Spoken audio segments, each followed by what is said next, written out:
हे welcome everyone. सो चलिए हम लोग स्टार्ट करेंगे with your subject of CA intermediate that is EIS enterprise information system.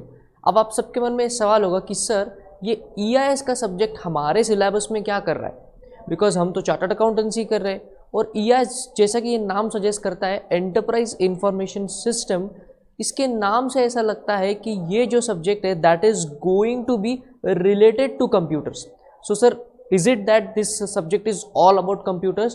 तो थोड़ा सा इसके रिलेटेड जो क्लैरिटी है वो जैसे हम लोग आगे बढ़ेंगे आपको समझ में आएगा। तो पहले बात तो मैं आपको ये क्लियर कर दूं कि ये सब्जेक्ट कंप्यूटर की स्टडी के रिलेटेड नहीं है। It is not about how the computer works, it is about as a chartered accountant आपको थोड़ा बेसिक नॉलेज होना चाहिए कि कोई भी कंप्यूटर जो है वो उसका यूज़ करके हम अपने प्रोफेशन में कैसे उसका इस्तेमाल कर सकते हैं। जैसे अगर आप देखो तो सीए इंटरमीडिएट के सिलेबस में auditing, FM, eco, costing, these are all hardcore CA वाले जो सब्जेक्ट्स है। बट अगर हम ईआईएस की बात करें तो ईआईएस एक थोड़ा सा ट्रैक से अलग सब्जेक्ट है, because it is all about technology, but it is not about how to create a technology, it is all about the use of technology. See दुनिया में दो तरह के लोग होते हैं, एक जो होते टेक्नोलॉजी क्रिएटर और दूसरे वो होते जो होते टेक्नोलॉजी के यूज़र। सो बेसिकली हमको जो यहाँ पे सीखना है that how do we use this computers for our profession. मतलब अगर हम ऑडिटिंग की बात करें, एक चार्टर्ड अकाउंटेंट जो है वो ऑडिटर कहलाता है। तो ऑडिटर जब जाता है तो नॉर्मली जब ऑडिटिंग के सिलेबस में देखते हो that is all about manual auditing systems, मतलब जैसे बुक्स ऑफ अकाउंट का ऑडिट कैसे करना है, ड्यू डिलीजेंस कैसे रखना है एंड सो ऑन। बट जब हम ऑडिट को सिस्टम्स की बात करेंगे तो जैसे let us take an example कि आपको कहीं बैंक में भेज दिया गया और वहाँ पे आपको बोला कि ये बैंक के सॉफ्टवेयर का आपको ऑडिट करना है, देन इन दैट केस कुछ ऐसे टेक्निकल स्किल्स आपको लगेंगी, कुछ टेक्नोलॉजी का नॉलेज आपको लगेगा जो कि बेसिकली आपको हेल्प करेगा उसको ठीक से उस सॉफ्टवेयर का ऑडिट करने में। Are you understanding this? तो ऐसी बहुत सी जो इमर्जिंग टेक्नोलॉजीज़ है, जो न्यू टेक्नोलॉजीज़ है और ऑडिटिंग में लगने वाली जो आईटी की टेक्नोलॉजीज़ है उसके रिलेटेड पूरा की पूरा नॉलेज आपको आने वाला है आपके ईआईएस के सिलेबस में, राइट? तो अगर आप देख रहे हो स्क्रीन पे तो बेसिकली ये है आपके ईआईएस का सिलेबस, जस्ट 5 चैप्टर्स। आप बोलोगे सर वहाँ पे तो 6 दिख रहा है। बेटा ये जो 6 चैप्टर है ये चैप्टर 1 का एक पार्ट है, फ्लो चार्ट है, उसको मैंने चैप्टर 1 से अलग निकाला हुआ है just for understanding purpose. But अगर आप मोटा मोटी तौर पे देखो तो टोटल सिर्फ और सिर्फ 5 चैप्टर्स आपके ईआईएस में है। Are you understanding this? So let us discuss कि कौन कौन सा चैप्टर क्या कहना चाहता है। अगर आप हमारे नोट्स को देखेंगे तो नोट्स को मैंने कुछ चैप्टर वाइज डिवाइड किया है। अगर उनकी नंबरिंग सीक्वेंस अगर आप देखें तो 1.1, 2.1, 3.1, 4.1 एंड 5.1, मतलब जब आपको जो लेक्चर्स आप देखोगे जो भी है तो आप चैप्टर वाइज भी उसको आराम से देख सकते हो। और आपके सहूलियत के लिए मैंने यहाँ पे क्या किया हुआ है कि चैप्टर्स में कितने पार्ट्स है या फिर पेजेस मौजूद कितने वो भी आपके लिए दे दिया है, बिकॉज बच्चों का हमेशा से रहता है कि सर ये चैप्टर कितना बड़ा है या ये चैप्टर कितना छोटा है। तो अगर आप देखो तो चैप्टर नंबर 3 जो है वो सबसे आपके सिलेबस में सबसे बड़ा है। अब आगे बढ़ने से पहले हम लोग इसको पढ़ेंगे कैसे, उसके रिलेटेड थोड़ा सा ब्रीफ हम लोग डिस्कशन कर लेंगे, ठीक है? तो सबसे पहले जो नोट्स आपको मिली है वो है कुछ इस तरह की कलर नोट्स। ये सारी की सारी आपको क्या मिलेंगी, कलर नोट्स आपके हाथों में है, जो कि चैप्टर वाइज जो है वो प्रॉपरली डिवाइडेड है। अब इन्हीं कलर नोट्स के साथ आपको चार्ट्स भी मिले हैं जो कि एग्जैक्टली आपके नोट्स के पीछे है। Let me just bring up some examples for all of you so that you will understand it a way better. आप इसको अच्छी तरीके से समझ पाओ इसके लिए I just open up some charts, wait, okay.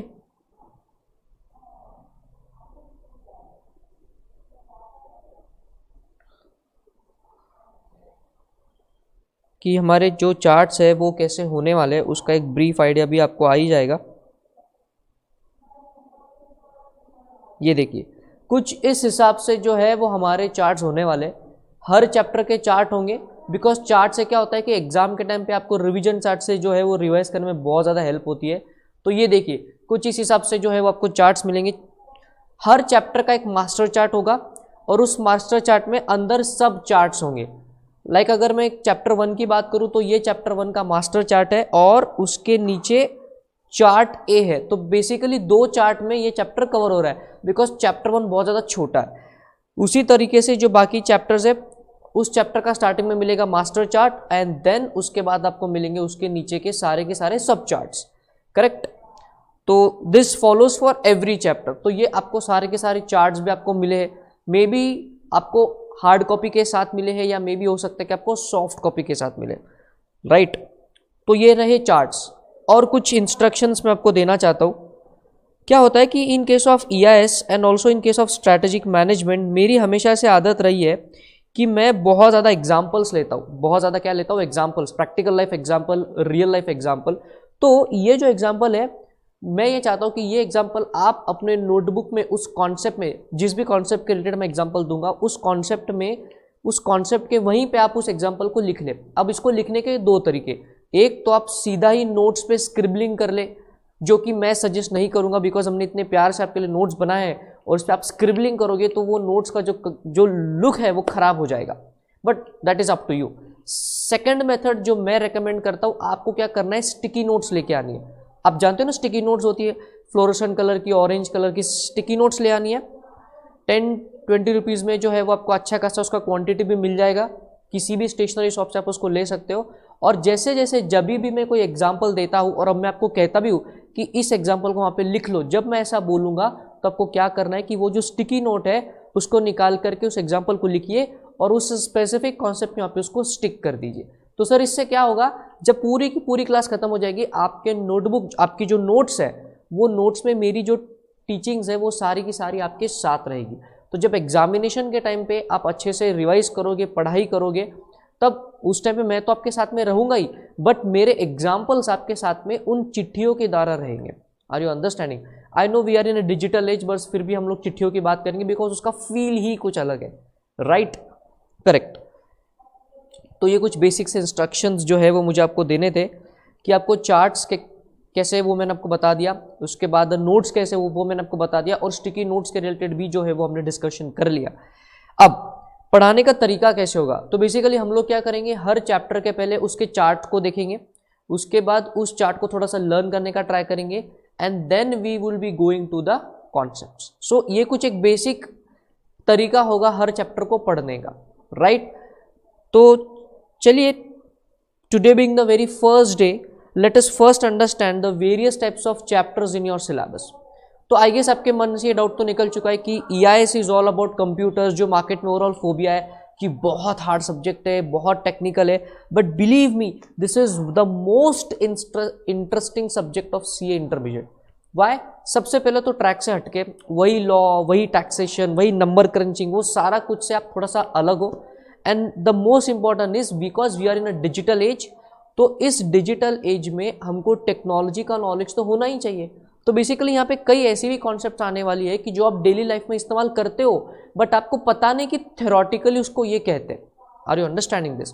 तो ये ऐसी बहुत सारी जो टेक्नोलॉजीज है वो मैं आपको बताऊंगा जैसे जैसे हम लोग चैप्टर्स में आगे बढ़ेंगे, और आपको पता चलेगा कि अच्छा मैं तो इसको कितने सालों से न जाने कब से यूज़ कर रहा था, बट इसको थ्योरेटिकली ऐसा कहते हैं। तो जहाँ कहीं भी ऐसी कॉन्सेप्ट है उसको मैं पूरा की पूरा प्रैक्टिकल आपको एग्जाम्पल दूंगा। हम कई बार क्लास में आपको बताते हैं कि आपको मोबाइल निकाल कर उसको प्रैक्टिकली करना है, बिकॉज प्रैक्टिकली करने से जो है वो चीज़ें बहुत ज़्यादा क्लियर हो जाती है। Are you understanding? So let us see a brief overview as to what is the overall syllabus of your CA intermediate EIS। तो सबसे पहला जो चैप्टर आपको दिख रहा है that is automated business process. देखिए सिर्फ 27 पेजेस का बहुत ही क्यूट सा चैप्टर है। Now what do you understand by the term automated business process? चलिए थोड़ा थोड़ा अंडरस्टैंडिंग करने का ट्राई करेंगे। प्रोसेस का मतलब क्या होता है सर? प्रोसेस का मतलब होता है किसी भी चीज को करने का तरीका। जैसे एग्जामिनेशन को पास करने का एक प्रोसेस है, आपने ICI के साथ रजिस्ट्रेशन किया वो भी एक प्रोसेस है, आप क्लासेस को देख रहे हो या ले रहे हो जो कुछ भी है वो भी एक प्रोसेस है। Are you understanding this? So basically process क्या होता है? किसी भी चीज को करने का तरीका। तो क्या सर बिजनेस में भी बहुत सारे टाइप के प्रोसेस होते हैं? हाँ, बहुत सारे टाइप के प्रोसेस होते हैं। मतलब अगर आप एक जनरल स्टोर की बात करो, मतलब जो व्हाट यू कैन से जो FMCG प्रोडक्ट्स को बेचते हैं उन स्टोर से अगर आप बात करो तो क्या वो सर एक बिजनेस है? यस। तो उस बिजनेस में कितनी सारी प्रोसेसेस है? Let us take examples of some important process. Pappu general stores. Pappu general stores ये बिजनेस है. उस बिजनेस में क्या क्या प्रोसेसेस होंगी? परचेस करना प्रोसेस है. परचेस करने के बाद उसको प्रॉपरली स्टॉक मेंटेन करना, इन्वेंट्री मेंटेन करना प्रोसेस है. उसके बाद उसका स्टॉक टेकिंग, उसका वैल्यूएशन एक प्रोसेस है. उसकी अकाउंटिंग करना एक प्रोसेस है. उसी इन्वेंट्री को लोगों को बेचना, that is the selling part, is a process. Selling करने के बाद हो सकता है कि आप कुछ कस्टमर्स को होम डिलीवरी भी देते हो, तो even that delivery part is a process. Billing part is a process. So basically अगर आप देखो तो business is nothing but a bundle of processes. Correct. Business is nothing but a bundle of processes. तो ये था meaning of the word process. अब बात करेंगे ऑटोमेशन की. Sir what is the meaning of the term automation? Automation का मतलब है कि जहां कहीं भी ह्यूमन इंटरवेंशन है वहां से ह्यूमंस को बाहर निकालना और मशीन को वहां पे फिट करना. ह्यूमंस को बाहर निकालना और मशीन को वहां पे फिट करना. सर कुछ एग्जांपल दे सकते हो? कहा बिल्कुल दे सकते हैं आपको एग्जांपल. जैसे बैंक का एग्जांपल ले लीजिए. आज से 25-30 साल पहले बैंक में जो अगर आपको कैश विड्रॉ करना था तो आपको फिजिकली बैंक जाना पड़ता था. आज आपको बैंक जाने की जरूरत नहीं, आप कैश विड्रॉल एटीएम से भी कर सकते हो. तो देखिए पहले वहां पे ह्यूमन इंटरवेंशन था in case of withdrawal of cash, but आज उसी ह्यूमन को बाहर निकाल के, मतलब नॉट बाहर निकाल के बट उनका यूज ना करके हमने मशीन्स को लगा दिया जिनका नाम है एटीएम. वैसे एटीएम का फुल फॉर्म क्या है? Any time money? नहीं, बिल्कुल नहीं. एटीएम का फुल फॉर्म है automated teller machine. So basically ये क्या है? बैंक का अगर हम लोग बात करें, बैंक एक बिजनेस है, उसमें कैश विड्रॉवल एक प्रोसेस है. तो उस जो पहले वो मैनुअल थी उसी को अब हमने क्या किया? एटीएम वहां पे फिट कर दिया. तो इसी बिजनेस प्रोसेस को हमने ऑटोमेट कर दिया. राइट. तो ये तो बहुत ही छोटा सा एग्जांपल मैंने दिया. ऐसे बहुत सारे एग्जांपल हमको इस जो है वो फर्स्ट चैप्टर में देखने, बिकॉज नाम क्या है? Automated business process. समझ में आ गया? Next, financial and accounting systems. Financial and accounting systems जो नेक्स्ट चैप्टर है वो अकाउंटिंग सिस्टम्स के रिलेटेड है. ये थोड़ा सा आपको इजीली समझ में आएगा बिकॉज इसमें थोड़ा सा अकाउंटिंग का नॉलेज है. अब खुश मत हो जाना कि सर क्या आप हमको अकाउंटिंग सिखाओ, मतलब क्या यहाँ पे हम लोग डेबिट क्रेडिट की एंट्री करेंगे? तो द आंसर इज नो. यहाँ पे आपको अकाउंटिंग का नॉलेज तो आएगा, बट अकाउंटिंग कंप्यूटराइज्ड अकाउंटिंग. अभी जो आप अकाउंटिंग करते हो ना, अपने बुक्स में एंट्रीज पास करते हो, that is a manual accounting. आप जब तक सीए बन जाओगे उसमें आपने जितनी एंट्रीज पास करी मैनुअली, उतनी आप जब सीए बाद में बन जाओगे उसमें उतनी एंट्रीज आपको पास करने की जरूरत नहीं है. Because in the nominal, in the real world क्या इस्तेमाल होते हैं? सर सॉफ्टवेयर इस्तेमाल होता है. Are you understanding? तो ये जो सॉफ्टवेयर इस्तेमाल होता है इसमें अकाउंटिंग कैसी होती है, इसमें डेटा फीडिंग कैसे करनी होती है, उस सॉफ्टवेयर को कैसे प्रोटेक्टेड आपको रखना है, ये सारा के सारा नॉलेज कहाँ आएगा आपको? चैप्टर नंबर 2 में. Next, information system and its components. ये जो चैप्टर है अगर आप देखिए तो ये सबसे बड़ा चैप्टर आपका चैप्टर नंबर 3. इससे जो है स्टूडेंट्स काफ़ी डरते हैं, बट बिलीव मी बहुत ही मज़ेदार चैप्टर है, इंटरेस्टिंग है. हाँ मैं मानता हूँ कि बहुत ज़्यादा बड़ा है बट इंटरेस्टिंग चैप्टर है. समझ में आ गया? बिकॉज क्या है कि जनरल लाइफ में हम जिस चीज़ों को इस्तेमाल करते हैं उसको थियोरेटिकली क्या कहते हो यहाँ पे आपको पता चलेगा. कंट्रोल क्या होता है, उसके बाद रिस्क क्या होता है, जो आपका basic personal computer, desktop, laptop है उसमें जो बेसिक चीज़ें हैं उनका बेसिक नॉलेज आपको यहाँ पे मिलेगा. नेक्स्ट है आपका e commerce, m commerce. This is another interesting part of your syllabus, that is e commerce. M commerce stands for mobile commerce and emerging technologies. अब ई कॉमर्स का सर हम सब जानते ही है. अमेजोन से परचेसिंग कर रखी होगी आपने, फ्लिपकार्ट से कभी ना कभी परचेस किया ही होगा. नॉट ओनली अमेजोन, फ्लिपकार्ट, बाकी भी बहुत सारी साइट्स है, but these two are the leaders in India. तो उनका आपने कभी ना कभी ऑनलाइन परचेस किया होगा. तो सर क्या यहाँ पे हमको परचेस कैसे करना ही सिखाते हैं क्या? नहीं, वो बिल्कुल नहीं. हम आपको सिखाएंगे कि ये जो ई कॉमर्स कंपनीज है इनके बैकएंड में टेक्नोलॉजीज कैसे काम करती है. समझ में आ रहा है? वो कौन से नेटवर्किंग टेक्नोलॉजीज का इस्तेमाल करते हैं, वो कौन से सर्वर्स कंप्यूटर का इस्तेमाल करते हैं, उन पे क्या रिस्क है, क्या कंट्रोल है, ये सारी बातें इस चैप्टर में आएंगी. नेक्स्ट देखिए नीचे आपको दिख रहा है इमर्जिंग टेक्नोलॉजीज. ये बहुत इंटरेस्टिंग पार्ट है, सबसे इंटरेस्टिंग पार्ट है आपके सिलेबस का. इमर्जिंग टेक्नोलॉजीज नाम में लिखा हुआ है इसके कि जो न्यू टेक्नोलॉजीज दुनिया में आ रही है उसके रिलेटेड नॉलेज आपको यहाँ पे दिया जाएगा. Sir let us take some example. आपको हम लोग आर्टिफिशियल इंटेलिजेंस के रिलेटेड बताएंगे, हम आपको मशीन लर्निंग के रिलेटेड नॉलेज देंगे, हम आपको वेब 3.0, वेब 4.0. सर ये क्या होता है? www आप किसी भी वेबसाइट को एक्सेस करने से पहले इन 3 वर्ड्स का इस्तेमाल करते हो, www, that stands for world wide web. तो बेसिकली ये इंटरनेट की टेक्नोलॉजी है, उसको हम लोग शॉर्ट फॉर्म में कहते हैं www, वर्ल्ड वाइड वेब। तो इसका जो 4th वर्जन है उसकी नॉलेज आएगी, 3rd वर्जन है उसकी नॉलेज आएगी। फिर हमको एक इनोवेटिव कॉन्सेप्ट हमको देखना है, that is called as cloud computing. Cloud computing क्या होता है, उसके टाइप्स क्या है, उसके फीचर्स क्या है, उसके बहुत सारे सर्विस मॉडल्स कौन कौन से, ऐसी बातें कहाँ पे आएंगी आपके चैप्टर नंबर 4 में।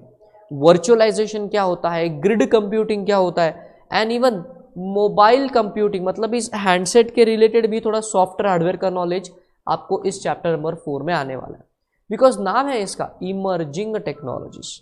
करेक्ट। चैप्टर 5 की बात करेंगे now, a very important chapter from examination view point, core banking solution. Core banking solution, sir what is the meaning of the term core banking solution? Core banking solution मतलब ये जो chapter number 5 है, it is all about banks. जी हाँ, chapter 5 जो है वो पूरा की पूरा बैंकिंग से रिलेटेड है। समझ रहे हो मेरी बात को? सर बैंकिंग से रिलेटेड है मतलब आप क्या बोलना चाहते हो? इसका ये मतलब है कि आप कभी ना कभी तो बैंक गए होंगे, आपका सेविंग अकाउंट के लिए गए होंगे, या आपके पेरेंट्स के साथ गए होंगे, दोस्तों के साथ गए होंगे, कभी ना कभी तो बैंक जाने का मौका मिला होगा। तो अगर आप देखो तो जब कभी भी आप बैंक में जाके कुछ इन्फॉर्मेशन अगर आप चाहते हो तो आप किसी बैंक एम्प्लॉय को जाके पूछते हो भैया जरा इन्फॉर्मेशन देना, तो वो बैंक एम्प्लॉय क्या करेगा, वो बोलेगा सर रुको, वो फटाफट से कुछ तो कंप्यूटर पे टाइप करेगा, कुछ इन्फॉर्मेशन उसको आएगी और वो इन्फॉर्मेशन आपको मिलेगी। तो बेसिकली वो जो एम्प्लॉय वहाँ बैठा हुआ है उसके सामने जो पीसी रखा हुआ है that is an IT system, मतलब कुछ तो सॉफ्टवेयर है जो बैंक इस्तेमाल करता है आपको सर्विस प्रोवाइड करने के लिए। इस सवाल आपके मन में आना चाहिए, हाँ या ना? डेफिनेटली। फिर चाहे वो मैनेजर हो, चाहे बैंक का कैशियर हो, चाहे बैंक का लोन ऑफिसर हो, it may be any person. Are you understanding this? तो सारा की सारी जो बैंक है वो आईटी सिस्टम्स पे चल रही है। तो बेसिकली इस चैप्टर में हमको क्या देखना है कि वो बैंक जो आईटी सिस्टम्स का इस्तेमाल करता है वो कैसा है, उसका आर्किटेक्चर कैसा है, उसके अंदर कौन कौन सी सब सिस्टम्स हैं, वो कैसे अपने रिस्क को कंट्रोल करते हैं, कैसे वो आईटी सिस्टम्स को प्रोटेक्टेड रखते हैं, उनके आईटी सिस्टम्स कौन से टाइप की है, ये सारा की सारा नॉलेज आपको चैप्टर नंबर 5 में मिलेगा। और ये जो वर्ड लिखा है ना कोर, इस कोर का एक फुल फॉर्म है जिसका नाम है centralised online real time processing. Core का फुल फॉर्म क्या है? Centralised online real time processing. Sir ये क्या होता है? सो बेसिकली सेंट्रलाइज्ड का मतलब होता है पूरी चीजें सेंट्रल रखना। मतलब अगर मैं एसबीआई की बात करूं तो state bank of India is the biggest bank in India. आप जानते हो उनके कितने सारे ओवरऑल ऑल ओवर इंडिया में उनके ब्रांचेस कितने हैं? आपकी इंफॉर्मेशन के लिए बता दूं, पूरे इंडिया में 24,000 प्लस ब्रांचेस है अकेले स्टेट बैंक ऑफ इंडिया की। अब इतना लार्ज स्केल ऑपरेशन को हैंडल करने के लिए बैंक को आईटी सिस्टम्स की मदद लेनी ही पड़ती है, बैंक को सॉफ्टवेयर की मदद लेनी ही पड़ती है, बिकॉज इतना लार्ज स्केल ऑपरेशन हो जाने पे आप उसको मैन्युअली कर ही नहीं सकते। आप सोचिए ना, अगर बैंकिंग अगर मैनुअल होता, सॉफ्टवेयर नहीं होता तो बैंकिंग कैसे हो पाता? मतलब आप जिस भी सिटी में रह रहे हो वहाँ पे आपने अपने बैंक अकाउंट को ओपन किया। लेट अस से फॉर एग्जांपल मेरी कोई दिल्ली में ब्रांच है, मतलब स्टेट बैंक की जो दिल्ली की ब्रांच है वहाँ पे जाके मैंने अकाउंट ओपन किया। अब फैमिली के साथ पिकनिक पे मैं हैदराबाद चला गया। अब जब मैं हैदराबाद गया तो मैंने अपना एटीएम कार्ड मैं हैदराबाद ले गया। अब वहाँ पे जाकर के मैंने क्या किया, स्टेट बैंक के एटीएम से पैसे विड्रॉ करने का ट्राई किया। तो आपको क्या लगता है पैसे विड्रॉ हो जाएंगे या नहीं होंगे? पैसे 100% विड्रॉ हो जाएंगे, जस्ट बिकॉज चाहे मेरा अकाउंट पूरे इंडिया में कहीं भी ओपन हुआ हो, मेरा डेटा जो है वो स्टेट बैंक ऑफ इंडिया का जो बॉम्बे में हेड ऑफिस है, मुंबई महाराष्ट्र, वहाँ जो उनका हेड ऑफिस है वहाँ पे वो डेटा स्टोर होता है। तो ये सेंट्रलाइजेशन की पावर है कि आप कभी भी किसी भी एटीएम से कभी भी 24/7 पैसे निकाल सकते हो, कोई ज्योग्राफिकल बाउंडेशन नहीं है। This is the power of centralisation, right? तो ऐसी बहुत सारी चीज़ें हैं। आगे की जो 3 वर्ड है ना, ऑनलाइन रियल टाइम एनवायरनमेंट, इसका मैं आपको एक्सप्रेशन अभी नहीं दूंगा, थोड़ा सा सस्पेंस मेंटेन करना में मेरे को बहुत मज़ा आता है। तो बेसिकली जब हम लोग इस चैप्टर पे जाएंगे तो उसका डीप में जो है हम वहाँ पे डिस्कशन आराम से कर लेंगे। समझ में आ गया? तो बेसिकली बैंकिंग के रिलेटेड वो टेक्नोलॉजी वाला पार्ट इस चैप्टर में, बट वो पार्ट है चैप्टर का आधा पार्ट। तो सर चैप्टर के दूसरे पार्ट में क्या है? चैप्टर के दूसरे पार्ट में है सारी की सारी वो बातें जो आर्टिकलशिप में आपको काम में आने वाली है। सर आर्टिकलशिप की बातें हमको ईआईएस में कैसे काम में आएगी? बेसिकली देखिए, नाम क्या, बैंकिंग। क्या एक आर्टिकल असिस्टेंट को भी बैंक जाना पड़ेगा? जी बिल्कुल जाना पड़ेगा। उसका प्रिंसिपल उसको बोल सकता है जा बेटा पैसे भर के आओ, लोन के डॉक्यूमेंट्स प्रिपेयर करके आओ, इट मे बी एनीथिंग। तो बेसिकली जब भी आप बैंक जाओगे तो बैंक में कौन कौन सी प्रोसेसेस होती है। अगर आपके किसी क्लाइंट को लोन लेना है तो उस केस में बैंक की क्या प्रोसेस है। अगर आपको सेविंग्स अकाउंट तो बहुत सिंपल चीज़ है, बट अगर आपको इंटरनेट बैंकिंग एक्टिवेट करवाना है तो क्या प्रोसेस है। उसके बाद अगर आपको जो अलग अलग टाइप के लोन है, मतलब अगर आप बैंकिंग की बात करो तो होम लोन इज, अगर लोन्स, बैंक का मेन बिजनेस क्या होता है, लोगों से डिपॉजिट लेना और उनको बाकियों को लोन देना। तो लोन कई तरह के होते हैं, vehicle loan, home loan, right, loan against property होता है, कंस्ट्रक्शन के लोन आपको मिलता है, cash credit is there, overdraft is there. तो ये जो अलग अलग टाइप के लोन है, इनको लेने की प्रोसेस क्या होती है, क्या डॉक्यूमेंटेशन आपको सबमिट करने पड़ते हैं, कौन सी प्रोसेस को आपको फॉलो करना होता है, ये सारी की सारी चीज़ों का नॉलेज आपको इस चैप्टर में आने वाला है। तो बेसिकली ये चैप्टर आपको आर्टिकलशिप में बहुत हेल्प करेगा, राइट। सो थोड़ा सा इसको प्रैक्टिकल व्यू पॉइंट से आपको सीखना है। अब एक बात जो इन सब चैप्टर में कॉमन है वो मैं आपको बता देता हूं। पांचों की पांचों चैप्टर में कुछ ना कुछ रेगुलेटरी रिक्वायरमेंट के रिलेटेड बातें बोली गई है। Sir what is regulatory requirement? Regulatory का मतलब होता है लॉ, रूल्स एंड रेगुलेशन मतलब होता है लॉ। तो बेसिकली आईटी एक्ट में, मतलब नॉट आईटी एक्ट, आईटी के सिलेबस में लॉ क्या क्या इस्तेमाल हो रहा है। तो आपको जानकारी के लिए बता दूं, आपने लॉ सब्जेक्ट तो पढ़ ही रखा होगा। जैसे कंपनीज एक्ट है, income tax act, GST act, उसी तरीके से इंफॉर्मेशन टेक्नोलॉजी एक्ट भी है। जी हाँ, आईटी एक्ट 2000 जैसे होता है ना कंपनीज एक्ट 2013, उसी लॉजिक से क्या है आपका आईटी एक्ट 2000। तो जो भी रेगुलेटरी लॉ के कंप्लायंस के रिलेटेड बातें हैं वो हर चैप्टर में आपको थोड़ी थोड़ी थोड़ी कर आईसीएआई ने बांटी हुई है। जैसे अगर मैं चैप्टर 1 एंड चैप्टर 5 की बात करूं तो यहाँ पे आपको आईटी एक्ट के सेक्शंस के बारे में बताया गया है। तो हर चैप्टर में हमको थोड़ा बहुत लॉ के सेक्शंस को पढ़ना पड़ेगा, not only IT act but also other acts as well. जैसे अगर मैं चैप्टर 5 की बात करूं तो नाम है बैंकिंग, तो हमको आरबीआई एक्ट के थोड़े से सेक्शंस पढ़ने पड़ेंगे। उसके बाद हमको बैंकिंग रेगुलेशन एक्ट के बारे में नॉलेज लेना पड़ेगा। उसके बाद में हमको निगोशिएबल इंस्ट्रूमेंट्स एक्ट के बारे में नॉलेज लेना पड़ेगा। अब बोलोगे सर निगोशिएबल इंस्ट्रूमेंट बैंकिंग से कैसे कनेक्टेड है? तो शायद आपको याद न हो तो आपको याद दिला दूं, cheque is also an a negotiable instrument. और चेक का जो इलेक्ट्रॉनिक इमेज है हम उसको बोलते हैं ट्रंकेटेड चेक, और जहाँ इलेक्ट्रॉनिक आ गया ईआईएस आ गया। तो बेसिकली ये कनेक्शन है आपके चैप्टर नंबर 5 के साथ। तो ऐसे हर चैप्टर में हमको कुछ ना कुछ लॉ के कंप्लायंस के रिलेटेड बातें भी आपको बतानी पड़ेंगी, because that is a part of your syllabus. और बेसिकली ये जो सिलेबस डिज़ाइन किया आईसीएआई ने बहुत ऑसम है, बिकॉज ना केवल टेक्नोलॉजी का नॉलेज है, प्रैक्टिकल एप्लीकेशन भी आपको बताया है, और ये इसका लॉ में क्या इंपॉर्टेंस है ये भी आपको पूरी तरीके से यहाँ पे पता चलेगा। तो अगर मेरी मानो तो this is not a theoretical subject, it is a complete practical subject.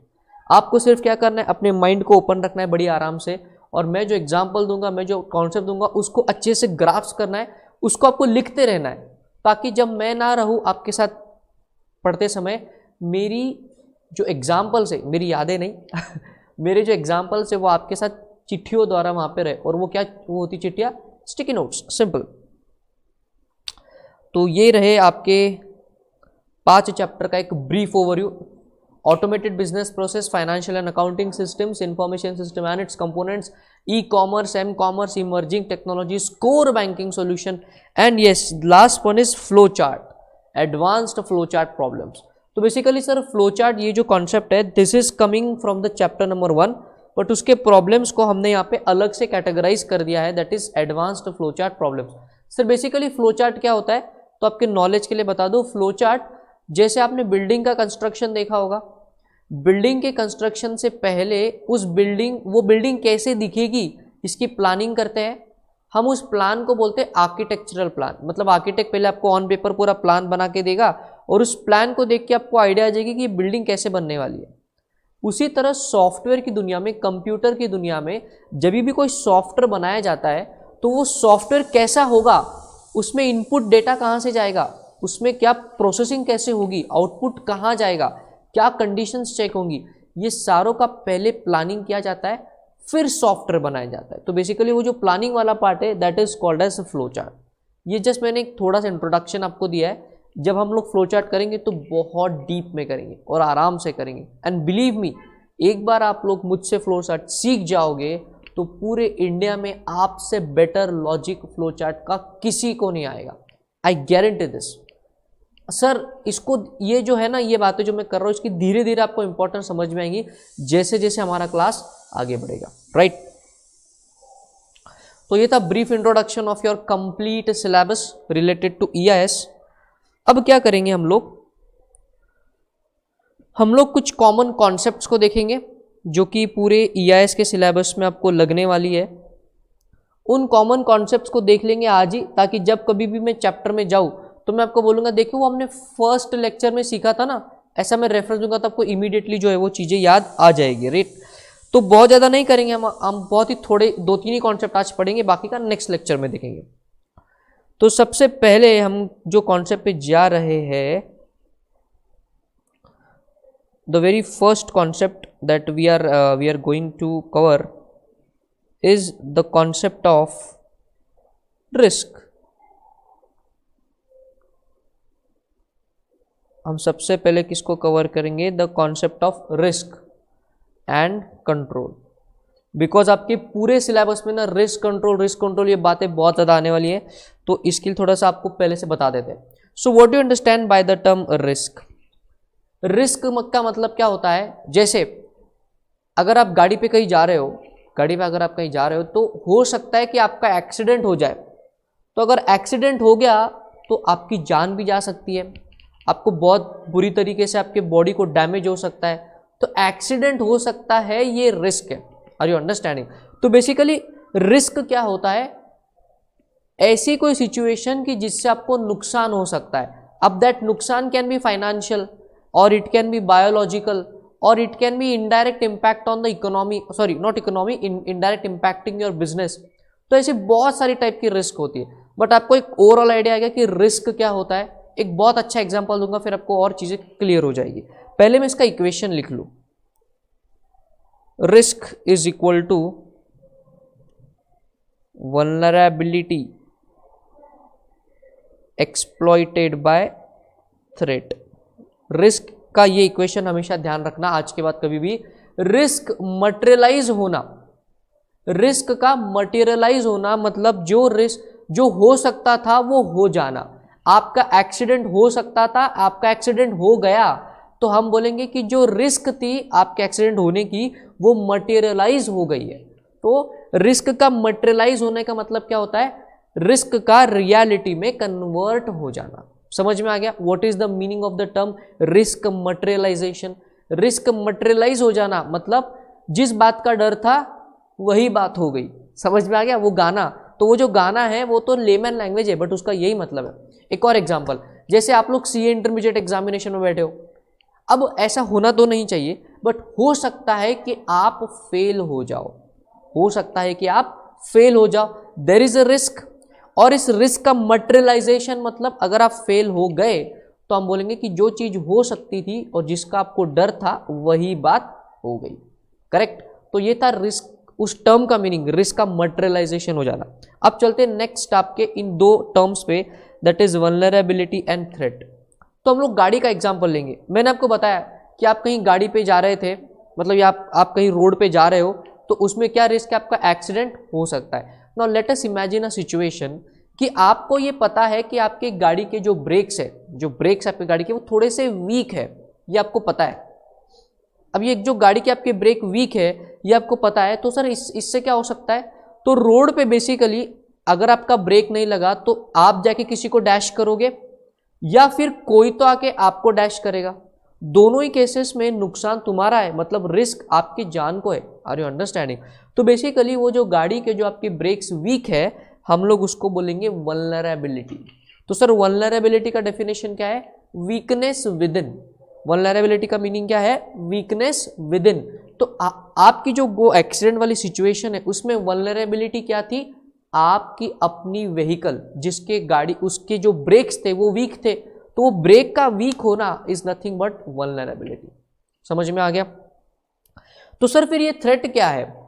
Threat is nothing but an outside object और you can say an outside factor which is not in your control. मेरी बातों को सुनिए, फिर example दूंगा तो चीजें समझ में आएगी। Threat is an outside factor which is not in your control which will come and it will exploit the vulnerability and the risk will be converted to reality। बहुत इंग्लिश बोल ली, अब थोड़ा सा हिंदी में और अच्छे से आपको समझाता हूँ।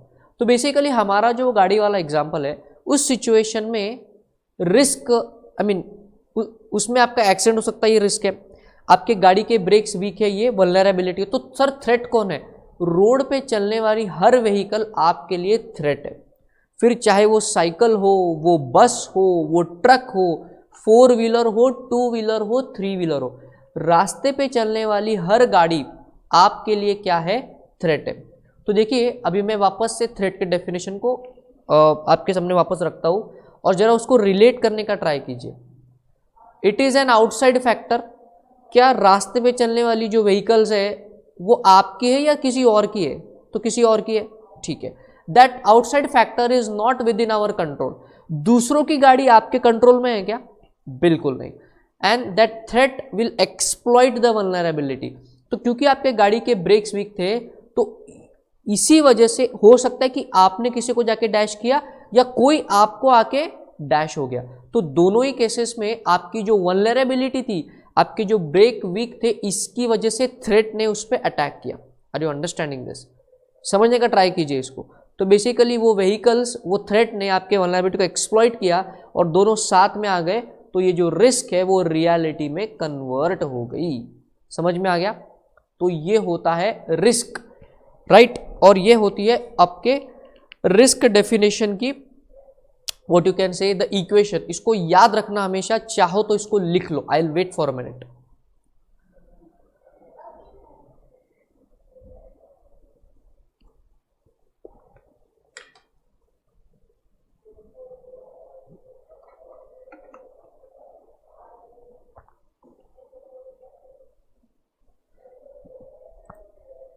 मैं एक और एग्जांपल ले सकता हूं। जैसे आपके एग्जामिनेशन की हमने बात करी, तो आपकी पढ़ाई नहीं हुई थी, ये आपकी वीकनेस है।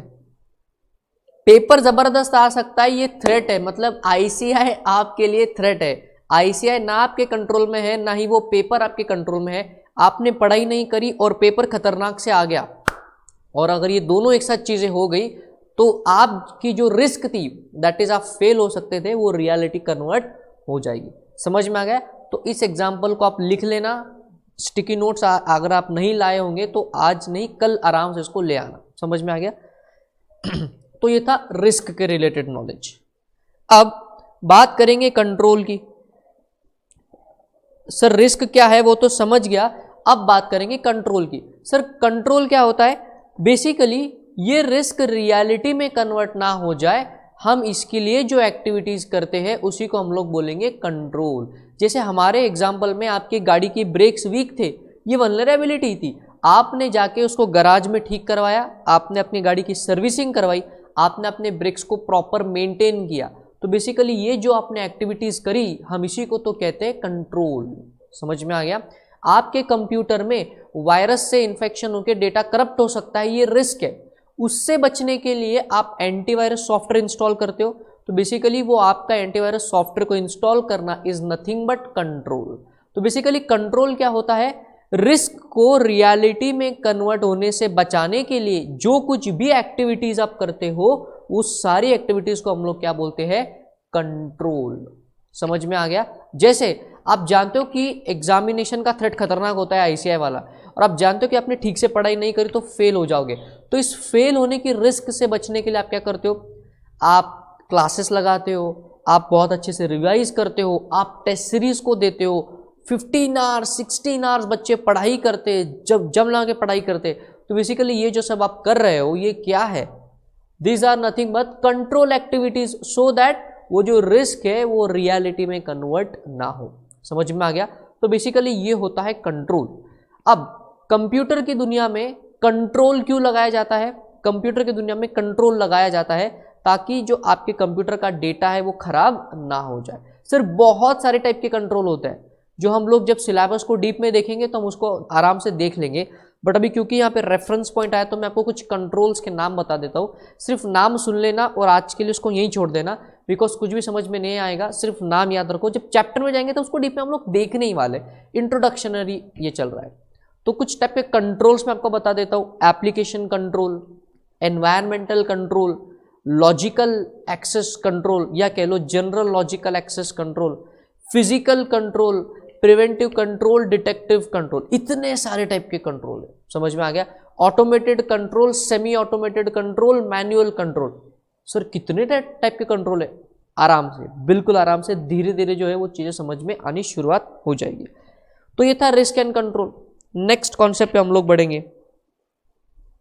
अगली कॉन्सेप्ट है data versus information. The next concept is data versus information. Data versus information. Let me write down some points, फिर एग्जांपल से हम लोग समझेंगे। Data is raw, not sorted, may not be relevant for decision making, may not be relevant for decision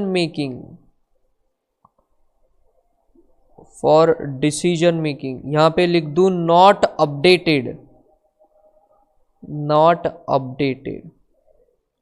अब इसके versus में कौन है? इंफॉर्मेशन है। तो इंफॉर्मेशन कैसा होगा? Organised, sorted, relevant for decision making, relevant for decision making, updated, updated। तो अब इन पॉइंट्स को जरा ध्यान दीजिए। अब हम लोग एग्जांपल लेंगे, पूरी की पूरी तरीके से आपको जो है वो कॉन्सेप्ट अच्छी तरीके से क्लियर हो जाएगी। नाउ लेट अस से फॉर एग्जांपल कि मेरे को क्लासेस कंडक्ट करनी है ऑल ओवर इंडिया बेसिस पे, मुझे क्लासेस कंडक्ट करनी है। लेट अस से फॉर एग्जांपल दिल्ली में मुझे क्लासेस कंडक्ट करनी है for all the foundation students, inter students and final students. सारी फैकल्टी की टीम है मेरे साथ, तो हम लोग ने डिसाइड किया कि चलो हम लोग क्लासेस स्टार्ट करेंगे दिल्ली में। तो बेसिकली हमने क्या किया, दिल्ली के जो आईसीआई का ब्रांच है वहां से हमने क्या किया, डेटा को मंगवाया। सर ऐसा होता है क्या, आईसीआई डेटा देता है क्या? ऐसा नहीं होता, but let us take an example कि आईसीआई ने हमको जो है वो जो है एक्सेल शीट भेज दी। उस एक्सेल शीट में सारे बच्चों के नाम, उनका रजिस्ट्रेशन नंबर, उनका एड्रेस, उनका फ़ोन नंबर सब कुछ लिखा हुआ है। अभी वो जो एक्सेल शीट मेरे पास आई, वो एक्सेल शीट है रॉ, मतलब उसमें कोई फॉर्मेटिंग नहीं, कोई टेबल लाइन वगैरह कुछ भी नहीं किया। सॉर्टेड, बिल्कुल भी सॉर्ट करके नहीं भेजी। उस जो मेरे पास जो एक्सेल शीट है उसमें जो हज़ारों लाखों बच्चों के नाम थे, उसमें से कौन से बच्चे फाउंडेशन के हैं, कौन से इंटर के हैं, कौन से फाइनल के हैं, ये क्लियर कट वहाँ पे था ही नहीं। तो इट वाज नॉट सॉर्टेड। और क्योंकि वो सॉर्टेड नहीं था तो क्या उसके ऊपर से मैं इमीडिएट डिसीजन मेकिंग कर पाऊंगा कि मुझे कहाँ मार्केटिंग करनी है और कौन से क्लासेस हम लोग ले सकते हैं? तो the answer is no, because वो जो एक्सेल शीट आई है that is nothing but data. वो जो एक्सेल शीट मेरे को आईसीआई ने मेल करी है वो क्या है, डेटा है। व्हाई? बिकॉज ये मेरे इमीडिएट डिसीजन मेकिंग के लिए कोई काम की नहीं। मेरे को इसको फॉर्मेटिंग करना पड़ेगा, सॉर्ट करना पड़ेगा, फाउंडेशन इंटर फाइनल बच्चों को अलग करना पड़ेगा, रिपीटर्स, फ्रेशर्स, सब कुछ डेटा को मुझे अलग करना पड़ेगा। तो अभी ये जो एक्सेल शीट आई है ये मेरे इमीडिएट डिसीजन मेकिंग के लिए जो है वो रेलेवेंट नहीं है। एंड ऑल्सो ये अपडेटेड है कि नहीं मेरे को कोई नॉलेज नहीं है इस बात का, बिकॉज उन्होंने स्टूडेंट रजिस्ट्रेशन के सामने डेट ऑफ रजिस्ट्रेशन तो लिखा ही नहीं। तो ये अपडेटेड भी नहीं है, ना ही ये मेरे डिसीजन मेकिंग के लिए रिलेटेड है, ना ही ये सॉर्टेड है। इसीलिए जो एक्सेल शीट मेरे को भेजा है आईसीआई ने that is nothing but called as data. समझ में आ गया? And sir what would be information? अब मैं क्या करूंगा, मेरे बंदे को बैठाऊंगा, वो क्या करेगा, सारे उस एक्सेल डेटा को प्रॉपरली फॉर्मेट करेगा, टेबुलर फॉर्म में बनाएगा। फाउंडेशन के बच्चे अलग, फ्रेशर्स रिपीटर अलग, इंटर में फ्रेशर्स रिपीटर्स अलग, फाइनल में फ्रेशर रिपीटर अलग, ओल्ड सिलेबस, न्यू सिलेबस, सारा डेटा को सॉर्ट करेंगे।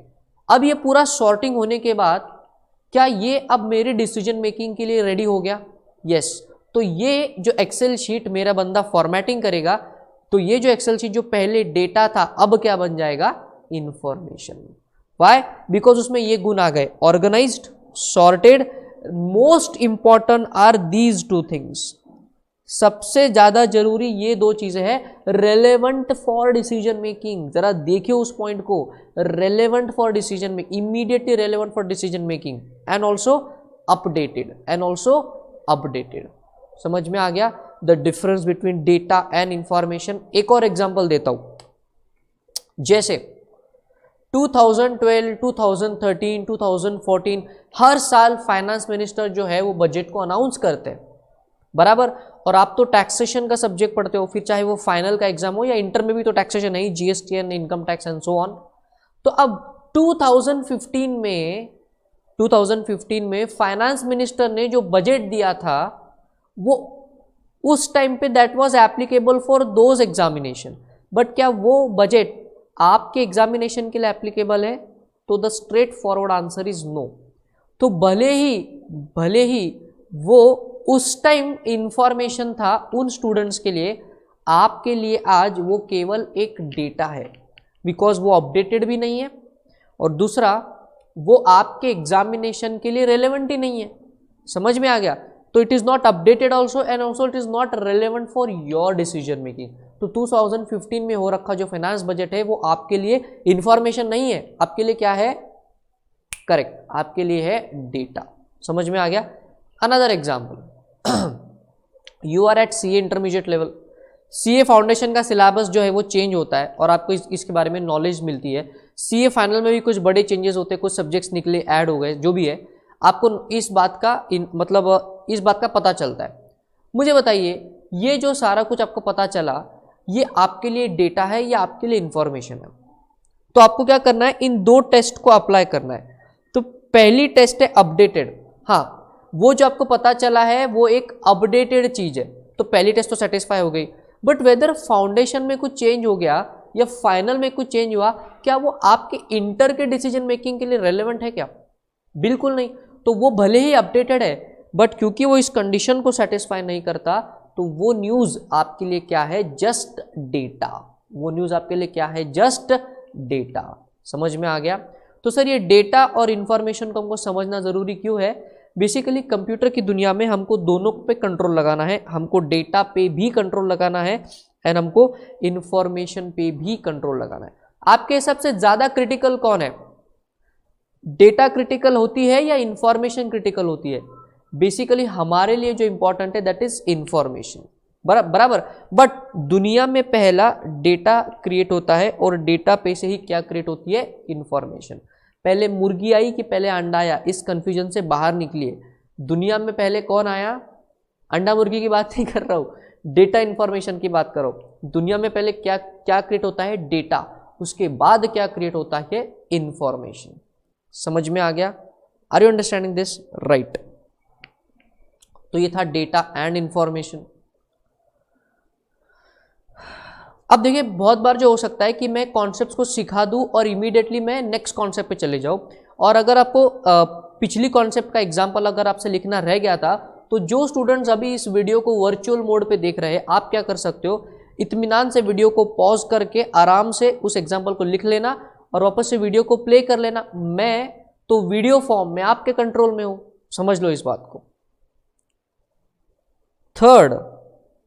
थर्ड कॉन्सेप्ट जो हमको देखना है उसका नाम है लॉजिकल एक्सेस। उसका क्या नाम है? Logical access. बहुत ही सिंपल टर्म है सर, 1 मिनट में खत्म हो जाएगा। लॉजिकल एक्सेस का मीनिंग है कंप्यूटर की दुनिया में एक कंप्यूटर से किसी दूसरे कंप्यूटर को एक्सेस करना via network is called as logical access. Computer की दुनिया में एक कंप्यूटर से किसी दूसरे कंप्यूटर को एक्सेस करना वाया नेटवर्क, हम लोग इसको क्या बोलते हैं? Logical access. Are you understanding this? Right. बस सर इतना ही इसका मीनिंग है, बिकॉज हम लोग जब वो चैप्टर्स में आगे बढ़ेंगे तो उसका बहुत ज़्यादा हमको यूज आने वाला है। और फोर्थ करेंगे and then we will stop for this lecture. Fourth concept है unauthorized user. What is the meaning of the term unauthorized user? Sir unauthorized user वो बंदा है जो ऑथोराइज्ड नहीं है। अच्छा, इतना सिंपल है? हाँ, इतना सिंपल है। Let us take an example. अब ये मेरा फोन है। अब अगर आप इसको ध्यान से देखो तो मैंने इस फोन में सिक्योरिटी लगा रखी है। मतलब जैसे अगर मुझे ओपन करना है तो यहाँ पे क्या हो रहा है, कुछ सिक्योरिटी पैटर्न को, अगर इसको ओपन करना है तो आपको सिक्योरिटी पैटर्न को लगाना पड़ेगा। तो बेसिकली ये फोन मेरा है, इसमें तो कोई शक नहीं ना आपको। मैं आपको बिल बता सकता हूँ ये फ़ोन का, ये बिल्कुल फ़ोन मेरा है, मैंने पूरे पैसे खर्च किए इसमें। तो ये फ़ोन मेरा है। तो इस फ़ोन को यूज़ करने का ऑथोराइज्ड पर्सन कौन है? ऑब्वियसली मैं हूँ। तो बेसिकली अगर कोई थर्ड पर्सन, अगर कोई दूसरा व्यक्ति इस फ़ोन में से डेटा चुराता है या इस फ़ोन को ओपन कर लेता है विदाउट माय परमिशन, तो मैं बोलूँगा वो दूसरा बंदा, वो थर्ड पर्सन कौन है? Unauthorized user. Unauthorised user.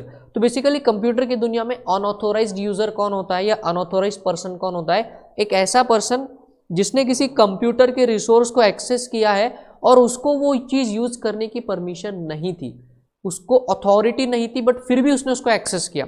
Sir example लेंगे हैकिंग का। हैकर करते क्या है सर? हैकर क्या करेंगे? कंप्यूटर को हैक करेंगे, आपके डेटा को चुरा लेंगे, उसका मिसयूज करेंगे, या वो आपके कंप्यूटर को लॉक कर देंगे और बोलेंगे कि अगर आपको डेटा चाहिए तो आपको हमको पैसे देने पड़ेंगे, फिर ही हम आपका कंप्यूटर अनलॉक करेंगे। ऐसा भी हैकर्स करते। तो बेसिकली हैकर कौन हो गया? Unauthorised user. और आप कौन हो गए? अपने कंप्यूटर की अगर हम बात करें तो आप बनोगे ऑथोराइज्ड यूजर, बट वो हैकर कौन है? Unauthorized user. समझ में आ गया the meaning of the term unauthorized user? आज के लिए हम लोग बेसिक ही कर रहे हैं, बिकॉज जब हम लोग चैप्टर्स की डिटेलिंग में जाएंगे तब और इन्हीं कॉन्सेप्ट्स को और डीप में समझेंगे with some new example, some new technological knowledge. But इस बेसिक नॉलेज के साथ हम लोग जो है वो सिलेबस की शुरुआत करेंगे। तो कौन कौन से 4 कॉन्सेप्ट देखिए फटाक से रिवाइज करेंगे। सबसे पहले हमने क्या देखा? ये देखिए ऊपर ही है, रिस्क क्या होता है। उसके बाद हमने क्या देखा? डेटा एंड इंफॉर्मेशन का क्या मतलब है। उसके बाद लॉजिकल एक्सेस क्या है, अनऑथोराइज्ड यूजर क्या है। Getting this point right? तो आज के लेक्चर में बस इतना ही। Thank you. एंड जी हाँ, जो मैंने बातें कही वो आपको पूरी याद रखनी है, स्टिकी नोट्स लेके चलना है, नहीं तो क्या होगा, आप स्क्रिबलिंग करोगे तो मेरी बड़ी जान दुखेगी। बट कोई बात नहीं, लिखना आपके लिए इंपॉर्टेंट है। बट मैं बताऊँ, अगर आप स्टिकी नोट्स का इस्तेमाल करोगे तो नॉट ओनली बुक्स का लुक अच्छा दिखेगा, पढ़ने में भी आपको मजा आएगा। समझ में आ रहा है? वही अगर वही आप रंग बार बार देखोगे तो मजा भी नहीं आता। स्टिकी नोट से थोड़ा सा स्टडी का फील भी आपको आएगा। Right? So stay tune and जैसा मैंने बोला वैसे आपको करना है। बाय।